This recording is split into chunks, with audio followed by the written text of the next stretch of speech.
The shuttle's engines roared one last time before shutting down, leaving only the soft hiss of decompression in the thin alien air. Curran stepped out onto the dusty plains of the settlement, his boots sinking slightly into the red soil. He paused, taking a deep breath, as if the air itself could wash away the years of struggle that weighed on his body. He was older now, older than he had imagined when he first signed the papers across the galaxy. War had etched deep lines on his face, and farming had bent his back, but still, hope flickered in his chest like a stubborn ember. He carried a small bag, nothing more than essential supplies and a few personal items, yet it felt heavier than any pack he had carried in his life. Maybe it was the weight of expectation. Maybe it was the weight of himself. For years he had dreamed of this day, the day he would meet the woman who had agreed to join him across worlds in a life they had both promised. A mail-order bride, the people back home had called it. But Curran did not like that phrase. To him it meant trust, courage, and faith. Someone had chosen him, a stranger without knowing if he was worthy. As he walked, his eyes scanned the horizon. The domed settlement sparkled faintly under the twin suns, casting long shadows across the dry land. The colony was small, fragile, and new, but it was home now. His home would be shared, he hoped, with someone who had chosen him despite his age, despite his scars. Still, doubt gnawed at him. She had seen his pictures, his words, but pictures could not show the truth.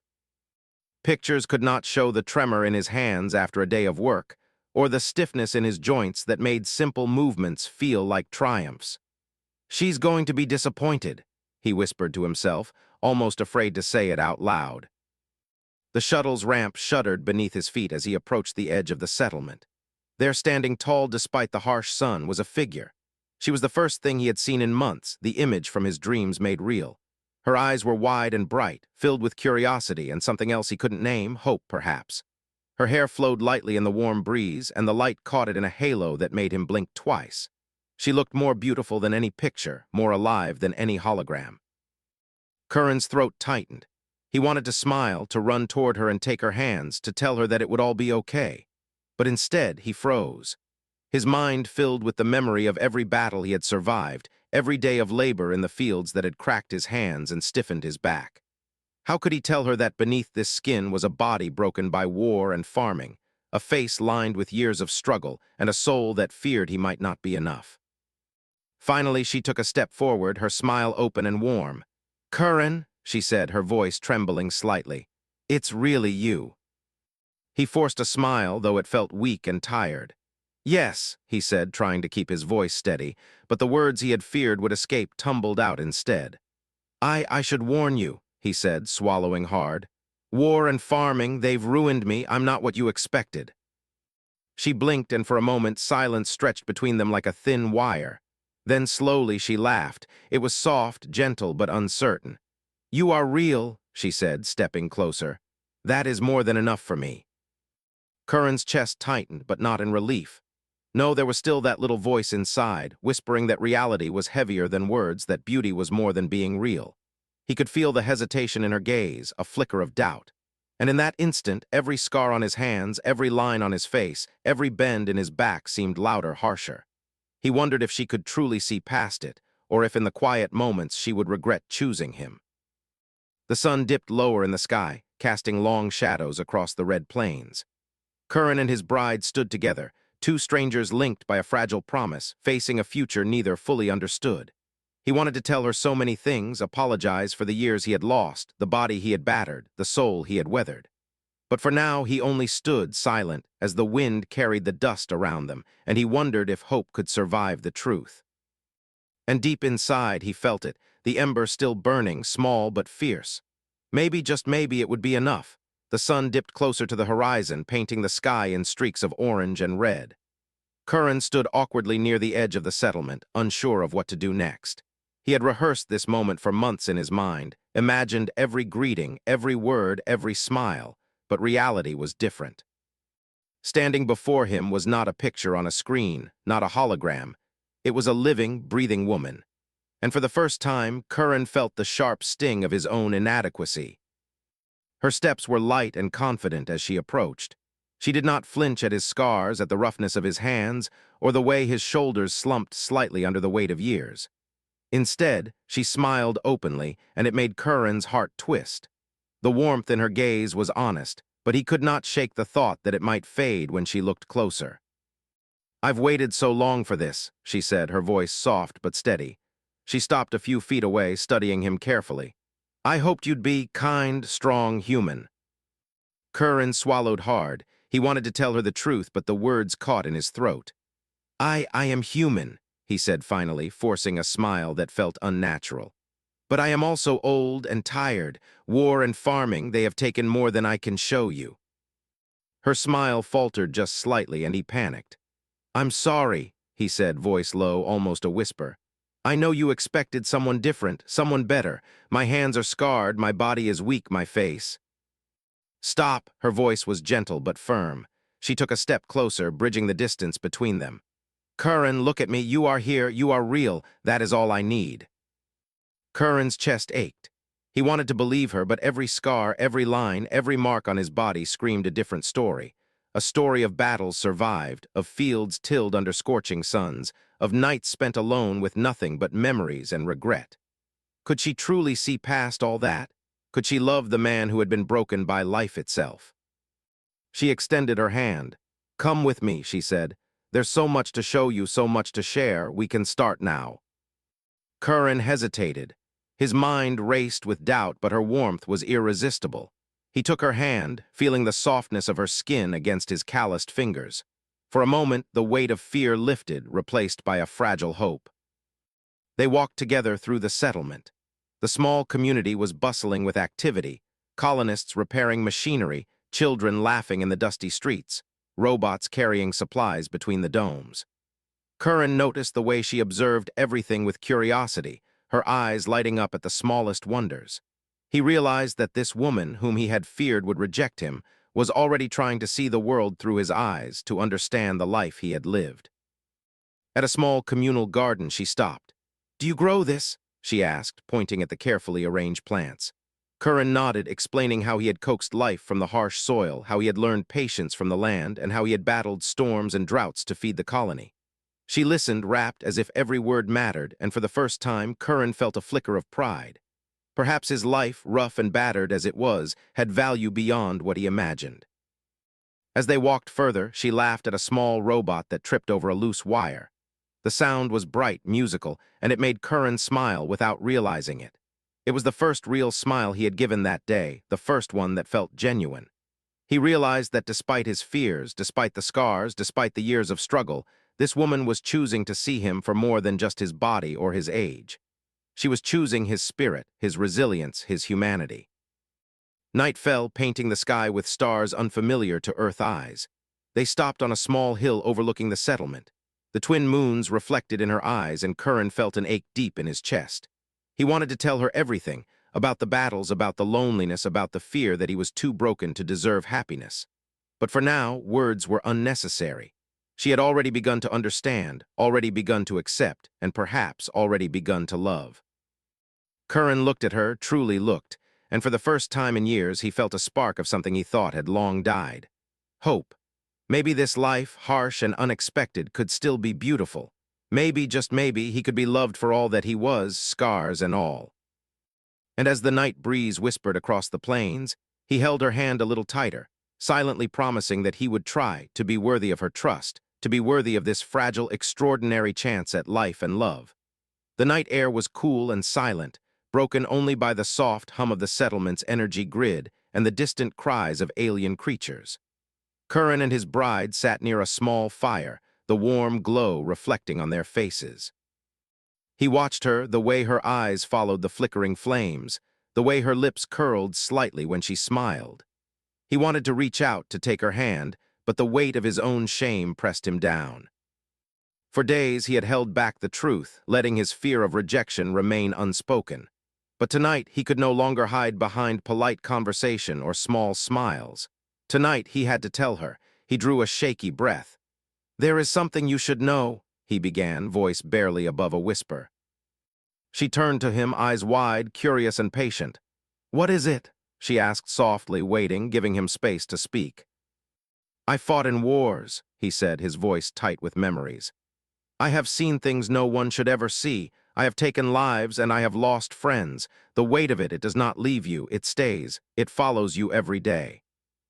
Her hand reached for his, resting gently on his rough fingers. I want to know you, all of you, she said, her voice calm and steady. The good and the bad. Curran shook his head, unable to meet her gaze. It's not just the war, he admitted, each word like a heavy stone falling from his chest. Afterwards, I farmed this land. I worked from dawn to dusk, year after year, under suns that burn like fire and winds that cut like knives. My body is broken. My back aches constantly. My hands, these hands are scarred and stiff. I am older, weaker than I hoped to be when I promised you a life together. She squeezed his hand gently, encouraging him to continue.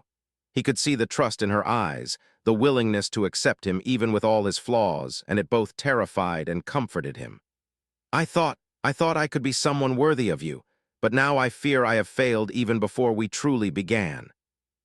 Tears pricked his eyes. He had never spoken so openly, not to friends, not to family, and certainly not to anyone he loved. The firelight flickered across his face, revealing the deep lines of age, the small scars that marked a life of endurance and pain. I am afraid, he whispered. Afraid that you will see me as broken, as less than you hoped for. She lifted her hand, brushing it lightly across his cheek. Her touch was warm, tender, and full of quiet strength. Curran, she said softly, you are not less, you are human. That is what matters. You have survived, you have endured, and you have loved. That is more than enough. Curran's chest tightened, a strange mixture of relief and guilt twisting inside him. But I am not young, I am not handsome, I am not perfect, he said, his voice breaking. I wanted to give you beauty, life, and strength. Instead, I can only offer these scars, this body, this worn soul. Her eyes filled with tears, and she leaned closer. Do you think I came here for perfection? She asked gently. I came here for a human heart that beats with courage, that refuses to give up, that can love even after being hurt. That is what drew me to you. Your life, your struggles, they are proof that you can endure, that you can love, and that you can be real. For the first time, Curran felt a spark of something long buried under years of hardship. Hope. He realized that perhaps his fears, his scars, his body worn by war and labor were not reasons to hide, but reasons to be proud. Every battle survived, every field tilled, every lonely night spent staring at the stars had shaped him into someone strong, resilient, and capable of deep love. He reached out and took her hand fully, holding it against his chest. I want to be worthy of your trust, he whispered. I want to be enough for you, despite all that I am and all that I have lost. She smiled through her tears, leaning her forehead against his. Curran, you already are, she said simply. I chose you not for what you look like or how young you are. I chose you for your heart, for your courage, for your humanity. That is all I have ever wanted. The fire crackled between them, casting dancing shadows on their faces. In that quiet moment, Curran felt a profound connection, a bond that surpassed words or appearances. He understood now that the past, the scars, and the weariness were not obstacles. They were proof of life, proof of survival, proof of the human spirit. For the first time in years, Curran felt something he thought he had lost: peace. And in that peace, he dared to believe that perhaps love could flourish, even in the midst of imperfection and hardship. The next morning, the settlement woke slowly under the soft light of the twin suns.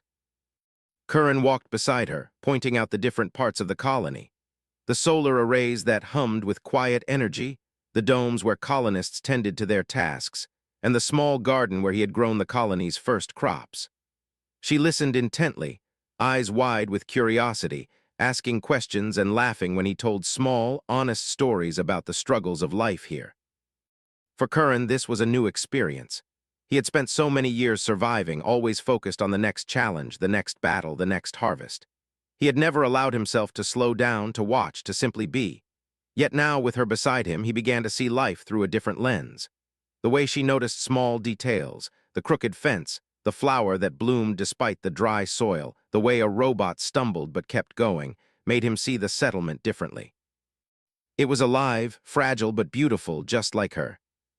She laughed again, a sound that echoed across the plain. You are remarkable, she said. You've built so much here from nothing, and you did it alone. Curran felt a flush of pride, but also a pang of sadness. I am not remarkable, he said quietly. I am just human, I endure, I survive, but this land, it is harsh. It has taken more than it has given. She reached out, touching his arm gently. And yet you continue. That is what makes you remarkable. Not perfection, not beauty, but endurance and courage and heart. That is why I chose you. Curran stopped, staring at her in silence. Her words were simple, yet they struck deeper than any compliment ever could. Humans were fragile, yes, but they were also stubborn in the face of hardship. They could endure, even when the odds were against them. And in her eyes, he saw that same recognition of spirit that he had come to value in himself.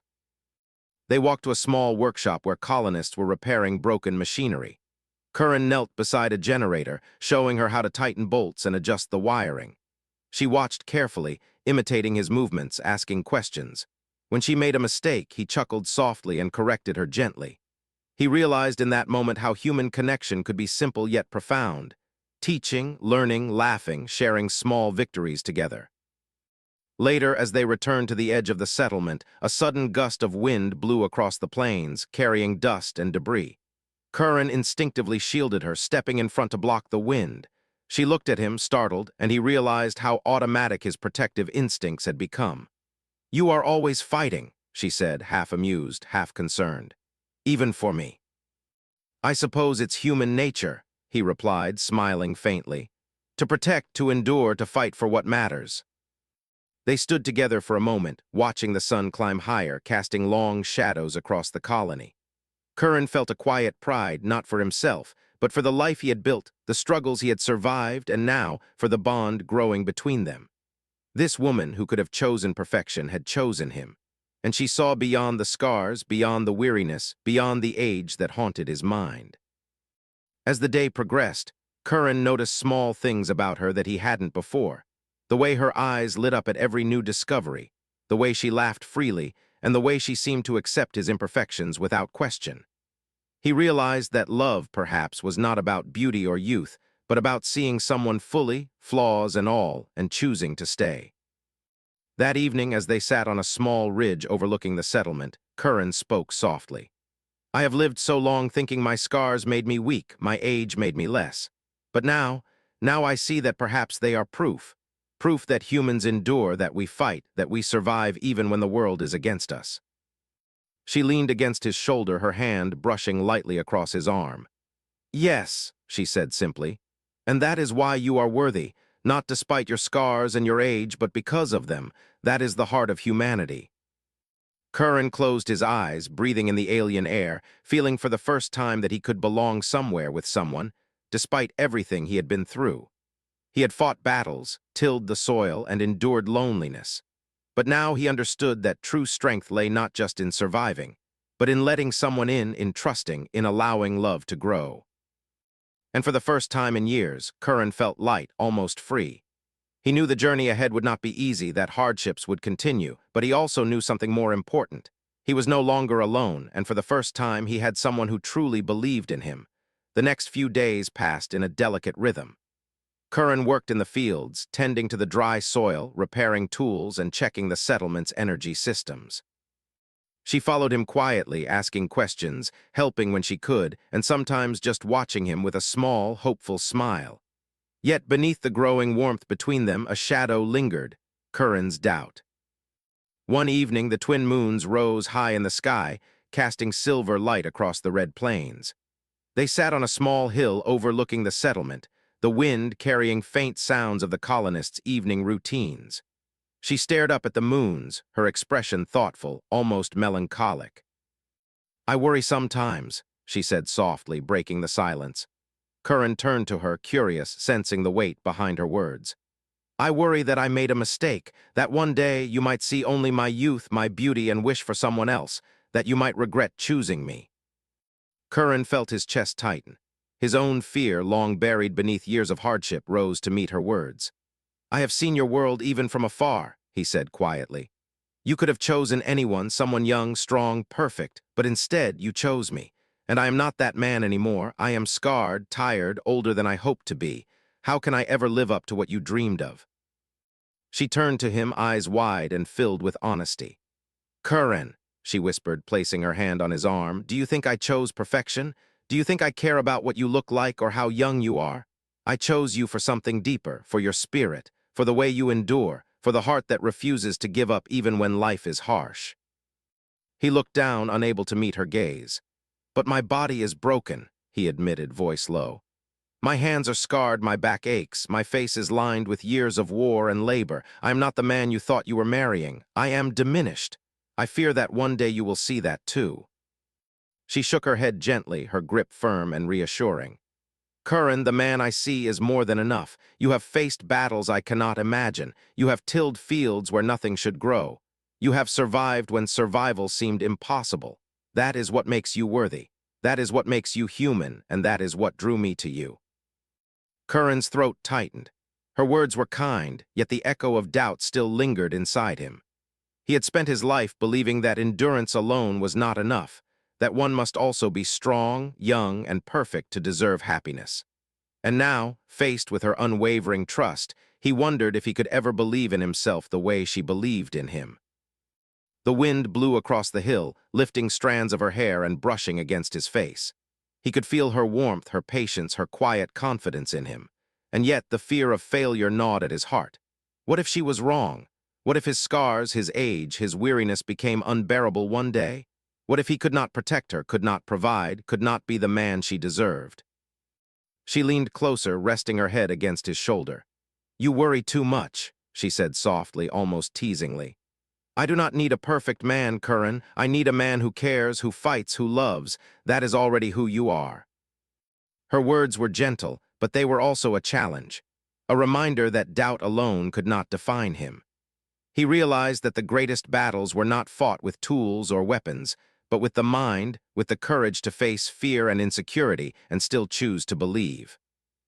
Curran closed his eyes for a moment, letting the wind and her presence fill the space around him. He felt the tension in his shoulders ease slightly. Perhaps he could learn to trust. Perhaps he could learn to let go of the fear that had haunted him for so long. Perhaps, just perhaps, love could exist even for someone like him, scarred, tired, and older than he had ever wished to be. When he opened his eyes, she was watching him, her gaze steady and unwavering. And in that gaze, Curran saw something he had not allowed himself to see in years. Hope. Hope that he could rise above doubt. Hope that he could be worthy of trust and love. Hope that, despite his scars and his age, he could belong to someone who truly saw him, not as broken, but as human, resilient, and alive. And in that quiet moment, as the moons reflected across the plains, Curran understood something profound. Survival was not enough on its own. To live fully, to love fully, required courage, the courage to believe in oneself and the courage to accept love when it was offered freely, without condition. Days turned into weeks, and slowly, Curran felt the tight grip of doubt begin to loosen. The settlement hummed with life around them. Colonists worked, children laughed, and machines clattered and whirred. But his focus was no longer only on survival. With her beside him, he began to notice the small joys he had long ignored. The smell of fresh soil after rain, the soft hum of energy lines, the way a flower stubbornly bloomed despite the harsh sun. She laughed easily now, no longer hesitating, no longer uncertain. And Curran laughed too, the sound rusty at first, then growing stronger, warmer. He began to teach her the ways of the land, the careful planting of seeds, the coaxing of water through the dry soil, the tending of machinery that would otherwise fail. She watched him closely, sometimes stumbling, sometimes asking questions, but always with patience and a bright, curious spirit. One afternoon, while repairing a broken irrigation pipe, Curran looked at her and realized something important. He had spent so many years thinking that his scars, his age, and his struggles made him unworthy. Yet here she was, not only accepting him, but eager to be part of his life. She did not see his flaws as barriers. She saw them as proof of his endurance, his courage, and his humanity. You know, she said softly as they sat together during a break, I could have gone anywhere, chosen anyone, but I came here, I chose you. Curran looked down at his hands, worn and calloused, and then back at her face, radiant in the sun. I don't feel worthy, he admitted, his voice low. I am old, scarred, tired from wars and years of labor. I thought maybe I could give you something better, someone younger, stronger. But all I have to offer is this worn life. She reached out, placing her hand on his cheek. Curran, your life is not worn, it is lived. Every scar, every line, every ache, these are proof that you fight, that you endure, that you survive. That is the heart of humanity. That is what makes you worthy, not despite your scars, but because of them. For the first time in a long while, Curran felt his chest loosen, the weight on his shoulders easing. Her words were simple, yet they carried the power to heal wounds that he had carried for decades. He realized that acceptance, true acceptance, was not about ignoring faults or pretending to be perfect. It was about seeing the whole person and choosing to stay, to love, and to trust despite everything. Evenings became their quiet time together. They shared stories of past lives, of worlds they had seen and wars they had survived. They laughed about small failures, celebrated small victories, and slowly built a rhythm that belonged to them alone. Curran found himself looking forward to the day not just for work, but for these moments of connection, of companionship. One night, as the twin moons reflected silver light across the plains, he took her hand fully, holding it close to his chest. "I was afraid," he confessed softly. "Afraid that my life, my scars, my age would be too much, that you might regret this choice." She smiled, brushing her thumb across his hand. "Curran, there is no regret here, only trust, only love. You have already given me more than anyone could. You have given me your truth, your resilience, your heart. And that is enough." A warmth spread through Curran's chest, a quiet joy that he had not known since he had left Earth. He realized that perfection was a lie, beauty was fleeting, and youth would fade. But humanity, the ability to endure, to love, and to hope, was eternal. And in that eternal truth, he had found her and she had found him. He leaned closer, resting his forehead against hers, and felt something he had almost forgotten: belonging. Not just to a place or a task or a life defined by survival, but belonging to another human being who saw him fully, accepted him fully, and chose him fully. In the gentle glow of the moons, with the wind whispering softly across the plains, Curran felt a profound peace. He had survived battles, endured harsh lands, and carried the scars of his life. But now he was more than survival.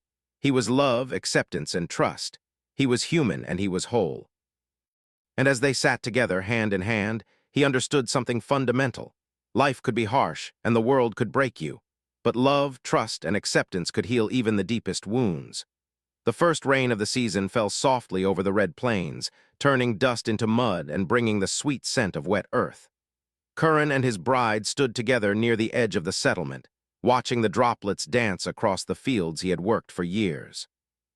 He felt the water on his face, cool and cleansing, and for the first time in decades he did not flinch. Life had been harsh, but here he was, alive, standing beside someone who truly saw him. He looked at her hair damp from the rain, her eyes bright with wonder. The sight made his chest tighten with emotion. "I must apologize," he said quietly, his voice almost lost beneath the soft patter of rain. "For my age, for my scars, for all the years I have lost to war and toil. I am not the man you dreamed of." She stepped closer, pressing her hand against his chest. "Curran," she said, her voice steady and filled with warmth, "you are exactly the man I dreamed of. Not because of how you look or how strong you are, but because of who you are inside.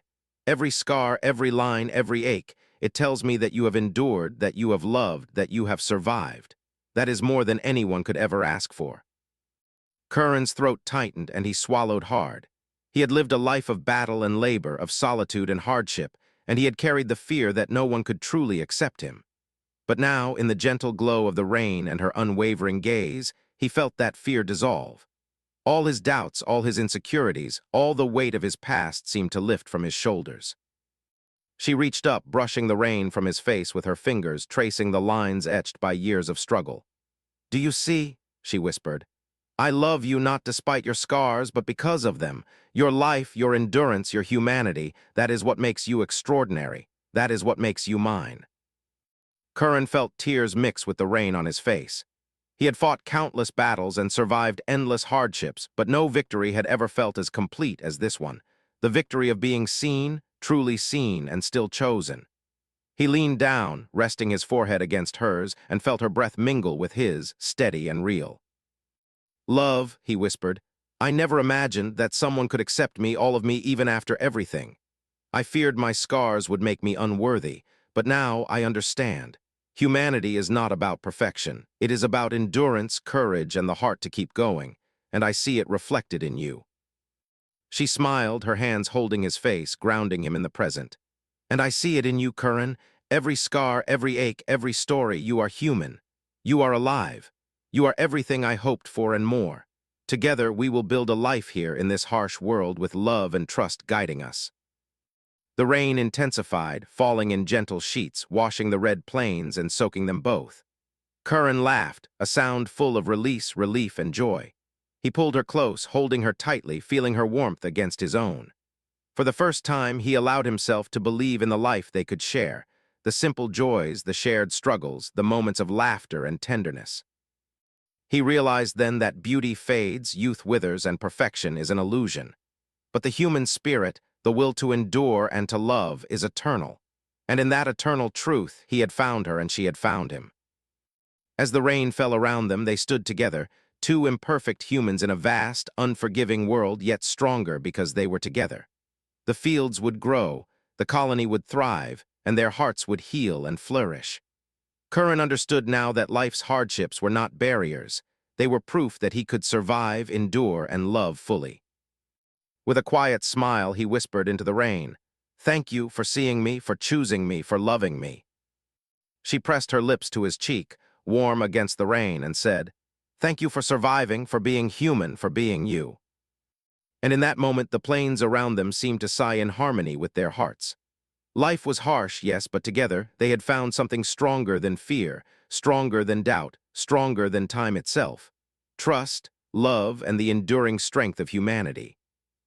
For Curran, the scars and the age no longer mattered. What mattered was the heart that had survived, the courage to endure, and the love that had finally found its home.